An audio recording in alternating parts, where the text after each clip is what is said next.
আজি আমি সংবাদমেললৈ আমন্ত্ৰণ জনাই অনা আমাৰ যোৰহাট জিলা বিভিন্ন বাতৰি কাকতৰ বিভিন্ন পৰ্টেলৰ আমাৰ সংবাদ কৰ্মীসকলক আমি পোনপ্ৰথমে অভিনন্দন জ্ঞাপন কৰিছোঁ। আপোনালোকক ধন্যবাদ জনাইছোঁ। বিভিন্ন সময়ত আপোনালোকে অসমৰ জাতীয় জীৱনত বিভিন্ন সমস্যা আজি উপস্থাপন কৰাৰ লগতে বিভিন্ন সমস্যা সমাধানৰ ক্ষেত্ৰত আপোনালোকেও গণতন্ত্ৰৰ মাধ্যমেৰে অসমৰ ৰাইজৰ হৈ যি আপোনালোকে অৱদান আগবঢ়াইছে সেয়া সদায় চিৰস্মৰণীয় আৰু সদায় গণতন্ত্ৰ মূল স্তম্ভ হিচাপে আপোনালোকে সদায় গণতন্ত্ৰ প্ৰতিষ্ঠাত যি আহিবৰ চেষ্টা কৰিছে তাৰ কাৰণে আমি আপোনালোকক ধন্যবাদ জ্ঞাপন কৰিছোঁ। আৰু আজি আমি আপোনালোকৰ গণমাধ্যমৰ জৰিয়তে আমি আজি এটা বিষয়বস্তু এটা অতি স্পৰ্শকাতৰ বিষয় আজি আমি আপোনালোকৰ জৰিয়তে অসমবাসীক জনাব বিচাৰিছোঁ যে একাংশ লোকে অনুসূচিত প্ৰমাণপত্ৰ ভুৱাকৈ চোৰাং আৰু জালিয়াতিয়ে সংগ্ৰহ কৰি বিভিন্ন সময়ত অনুসূচিত জাতিৰ বাবে সংৰক্ষিত যি সুবিধা আছে সেই সুবিধা গ্ৰহণ কৰি আহিছে। আৰু আমি সদৌ অসম অনুসূচিত জাতি ছাত্ৰ সন্থাই ইতিমধ্যে প্ৰায় 300ৰো অধিক লোকৰ ওপৰত আমি অভিযোগ দাখিল কৰিছোঁ আৰু বহুতো অনুসূচিত প্ৰমাণপত্ৰ বাতিল হৈছে। শেহতীয়াকৈ যোৰহাট জিলাত ডক্টৰ পল্লৱ বৰা আৰু অভিজিত ধৰ দুজন ব্যক্তিৰ বিৰুদ্ধে সদৌ অসম অনুসূচিত জাতি ছাত্ৰ সন্থাই অভিযোগ দাখিল কৰিছিলে। আৰু অনুসূচিত ছাত্ৰ সন্থাৰ অভিযোগ ক্ৰমে আমাৰ যি ৰাজ্যিক পৰ্যায়ৰ পুনৰ্নিৰীক্ষণ সমিতি অনুসূচিত জাতি জনজাতিৰ প্ৰমাণপত্ৰ তেওঁলোকে যি পৰ্যবেক্ষণ কৰে তেওঁলোকৰ ওচৰত আমি অভিযোগ দাখিল কৰিছিলোঁ। আৰু তেওঁলোকে আমাৰ অভিযোগৰ মৰ্মে তেওঁলোকে ডক্টৰ পল্লৱ বৰা আৰু অভিজিতৰ দুখন অনুসূচিত প্ৰমাণপত্ৰ বাতিল কৰিছিলে। এই বাতিল কৰা প্ৰমাণপত্ৰ দুটা অৰ্ডাৰ আছে। এটা এইটো হৈছে আমাৰ অভিজিত ধৰৰ, এইটো হৈছে অভিজিত ধৰ, আৰু ইয়াতে আছে এই দুখন। বাতিল কৰাৰ পিছত আমাৰ ষ্টেট লেভেল স্ক্ৰুটিনি কমিটিয়ে ৰাজ্যিক পৰ্যায়ৰ পুনৰ্নিৰীক্ষণ সমিতিয়ে যোৰহাট জিলা আয়ুক্তক এই প্ৰমাণপত্ৰ দুখন যোৰহাট জিলাৰ পৰা ইছ্যু হোৱাৰ কাৰণে তেওঁলোকে বাতিলৰ নিৰ্দেশনা প্ৰেৰণ কৰে। কিন্তু আমি লক্ষ্য কৰোঁ যে সময় বাগৰি যোৱাৰ লগে লগে তেওঁলোকৰ হেমাহিৰ ফলত এই চাৰ্টিফিকেট দুখন বাতিল হোৱা নাছিলে। সেয়েহে আমি সদৌ অসম অনুসূচিত ছাত্ৰ সন্থাই আমি 24/6/2025 তাৰিখে যোৰহাট জিলা উপায়ুক্তক আমি আবেদন দাখিল কৰোঁ যে এই প্ৰমাণপত্ৰ দুখন ইতিমধ্যে ৰাজ্যিক পৰ্যায়ৰ পুনৰ্নিৰীক্ষণ সমিতিয়ে বাতিল কৰিছে আৰু আপোনালোকে তৎকালীনভাৱে আপোনালোকৰ ইয়াৰ পৰা যিহেতু ইছ্যু কৰিছে এখন বাতিল কৰিব লাগে। কিন্তু যোৰহাট জিলা প্ৰশাসনে বিষয়টো যথেষ্ট এক দীঘলীয়া সময় লৈ শেষত তেওঁলোকে অনুসূচিত জাতিৰ প্ৰমাণপত্ৰ দুখন বাতিল কৰি যি তেওঁলোকে সিদ্ধান্ত গ্ৰহণ কৰিছে তাক আমি আদৰণি জনাইছোঁ আৰু যোৰহাট জিলা প্ৰশাসনক আমি ধন্যবাদ জ্ঞাপন কৰিছোঁ।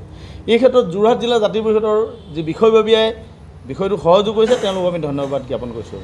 এতিয়া মূল কথাটো হ'ল যে অসমত একাংশ লোকে বহিৰাজ্যৰ পৰা আহি অনুসূচিত জাতিৰ প্ৰমাণপত্ৰ সংগ্ৰহ কৰি অনুসূচিত জাতিৰ ৰাজনৈতিক শৈক্ষিক ভূমি অধিকাৰ গ্ৰহণ কৰি আছে।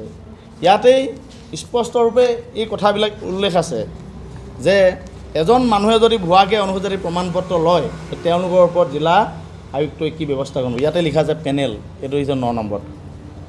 এই পেনেলৰ মতে যি পেনেল প্ৰভিজন আছে, পেনেল প্ৰভিজনৰ ডেফিনেশ্যন মতে জিলা আয়ুক্তই ইতিমধ্যে তেওঁলোকৰ ওপৰত ক্ৰিমিনেল কেছ প্ৰচিড কৰিব লাগিছিল। কিন্তু আমি জানিব পাৰিছোঁ যে ইতিমধ্যে তেওঁলোকে ক্ৰিমিনেল কেছ প্ৰচিড কৰা নাই।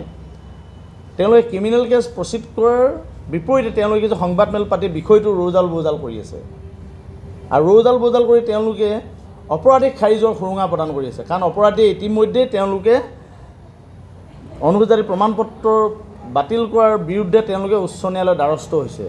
গতিকে উচ্চ ন্যায়ালয়ৰ দ্বাৰস্থ হৈ এক যি দীঘলীয়া সময় তেওঁলোকে পাব, এক দীঘলীয়া সময়কৈ সংগ্ৰামখনত আমি ব্ৰতী হ'ব লাগিব। এই দীঘলীয়া সময়খিনিত অনুসূচিত জাতিৰ ছাত্ৰ সন্থাই পুনৰ আকৌ আদালতৰ লগত এক আইনী প্ৰক্ৰিয়া যুঁজ চলাই নিব লাগিব। অতি দুৰ্ভাগ্যজনক বিষয়। যি বিষয়টো চৰকাৰী প্ৰশাসনে কৰিব লাগিছিলে বিষয়টো পুনৰ আকৌ অনুসূচিত ছাত্ৰ সন্থা মজিয়ালৈ ঘূৰি আহিছে। গতিকে আমি যোৰহাট জিলা প্ৰশাসনৰ আহ্বান জনাওঁ যে তেওঁলোকে যাতে বিষয়টো আইনীভাৱে আগবাঢ়ে আৰু তেওঁলোকে ক্ৰিমিনেল প্ৰচিড কৰে।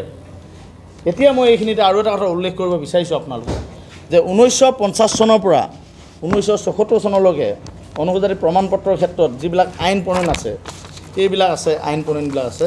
এই আইনবিলাকত উল্লেখ একদম স্পষ্টৰূপে উল্লেখ কৰা আছে যে ইণ্টাৰ ষ্টেট ৰেষ্ট্ৰিকশ্যন আছে। অকল ইণ্টাৰ ষ্টেট ৰেষ্ট্ৰিকশ্যন নহয় যে তিয়কৰ মানুহ এজনে যোৰহাট জিলাত যোৰহাট ৰাজহ চক্ৰৰ পৰা তেওঁলোকে অনুসূচিত জাতিৰ প্ৰমাণপত্ৰ সংগ্ৰহ কৰিব নোৱাৰি, ইয়াতে স্পষ্ট লিখা আছে। এইখন চাওক, এইখন।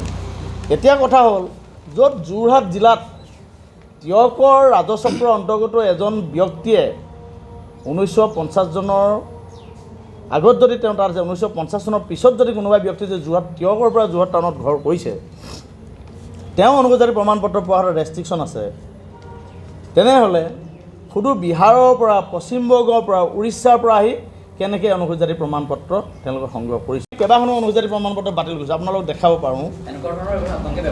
ভগত, মাজুলী জাহ্নৱী ভগত আৰু ধেমাজিৰ মধু শাস্ত্ৰী, জোনাই দীপিকা চৰহীয়া, চন্দ্ৰপ্ৰভা দেৱী চাহু, এই মানুহসকল কোন আচলতে? অভিজিৎ ধৰ কোন? য'ত স্পষ্টৰূপে লিখা আছে যে বনিয়াসকল কোন আচলতে। বিভিন্ন ধৰণৰ ডেফিনেশ্যন থকাৰ পিছতো এই ধৰণৰ যিবিলাক অনুপজাতি প্ৰমাণ পত্ৰ ওলাই গৈ আছে, এই কথাটো অতি দুৰ্ভাগ্যজনক। আৰু অসমৰ যি প্ৰশাসনিক বিষয়াসকল আছে, এই বিষয়াসকলে তেওঁলোকৰ যিটো বিষয়বস্তু দায়িত্ব তেওঁলোকে মই ভাবোঁ যে সুচাৰুৰূপে পালন কৰা নাই। যদি সুচাৰুৰূপে পালন কৰিলে হয়, আজি বহিৰাগত মানুহে ইয়াত অনুপজাতি প্ৰমাণ পত্ৰ সংগ্ৰহ কৰি অনুসূচিত জাতিৰ কাৰণে যি ভূমি সংৰক্ষিত ব্যৱস্থা, যি ট্ৰাইবেল বেল্ট আছে, এই ট্ৰাইবেল বেল্টত তেওঁলোকে ভূমি অধিগ্ৰহণ কৰিব নোৱাৰিলেন। আজি আপুনি চাওক যে এজন খিলঞ্জীয়া অসমীয়া মানুহে যদি এবাৰ উপায়ুক্ত কাৰ্যালয় বা এবাৰ ৰাজচক্ৰ বিষয়ালৈ যে অফিচলৈ যায় এখন কাগজৰ কাৰণে, তেওঁ তাত বান্ধি খাই লাষ্টত সেই ৰাস্তাটোকে ত্যাগ কৰিলে, তেওঁ সেই কাৰ্যটোৰ পৰা আঁতৰি আহিব লাগে। কিন্তু অতি দুখৰ বিষয় যে বহিৰাজ্যৰ পৰা আহি তেওঁলোকে ইমানবোৰ নথি কেনেকৈ সংগ্ৰহ কৰিব পাৰিছে, এই একমাত্ৰ হৈছে যে আমাৰ যিটো প্ৰশাসনিক যিটো সোপাঢিলা নীতি বা প্ৰশাসনিক বিষয়াসকলৰ যিবিলাক তেওঁলোকৰ অদক্ষতা, তেওঁলোকৰ যিটো এইটো লেক অফ নলেজ বিষয়বস্তু, তাৰ কাৰণে তেওঁলোকে ল'ব পাৰিছে বুলি আমি সন্দেহ প্ৰকাশ কৰিছোঁ।